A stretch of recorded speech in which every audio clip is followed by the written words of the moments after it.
किया, लेकिन फिर भी नोटबुक महंगी होती नजर आ रही है क्योंकि सरकार ने कागज पर जीएसटी 12% से बढ़ाकर 18% कर दिया है। पूरा मामला समझिए, इसे उदाहरण समझिए कि अभी तक हो क्या रहा था पुराने सिस्टम में। पुराने सिस्टम में एक नोटबुक बनाने वाला 12% पर पेपर खरीद रहा था और आगे नोटबुक भी 12% जीएसटी पर बेच रहा था। तो इसे ऐसे समझिए कि मान लीजिए एक नोटबुक बनाने वाले ने 100 रुपए का पेपर खरीदा और उसके ऊपर सरकार को 12% जीएसटी दी, तो 112 रुपए यहाँ पर दिखाई दे रहे हैं, लेकिन लागत जो आई नोटबुक बनाने वाले की वो मात्र 100 रुपए आई, क्योंकि 12 रुपए जो है 12% जो है वो उसके लिए इनपुट टैक्स क्रेडिट अवेलेबल है। अब 100 रुपए का पेपर खरीद कर जब उसकी नोटबुक बनाई गई तो वो 105 रुपए में आगे बेची गई। अब 105 रुपए के ऊपर आप 12% का जीएसटी लगाएंगे तो 12 रुपए 60 पैसे होता है। लेकिन क्योंकि 12 रुपए या 12% का जो जीएसटी है वो पहले ही दे चुका है, तो 60 पैसे का जीएसटी नोटबुक बनाने वाले को, सरकार को और देना है।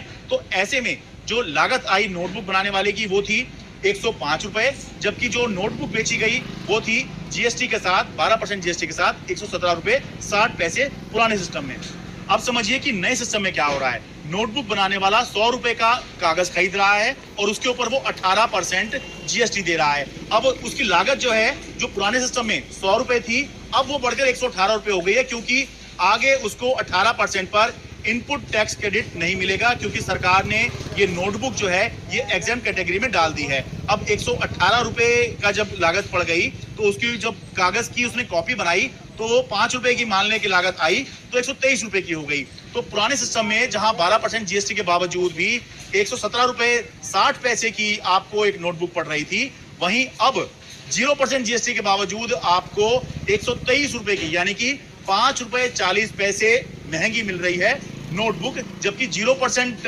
जीएसटी नोटबुक के ऊपर रखा गया है, लेकिन कागज के ऊपर 18% जीएसटी कर दिया गया है।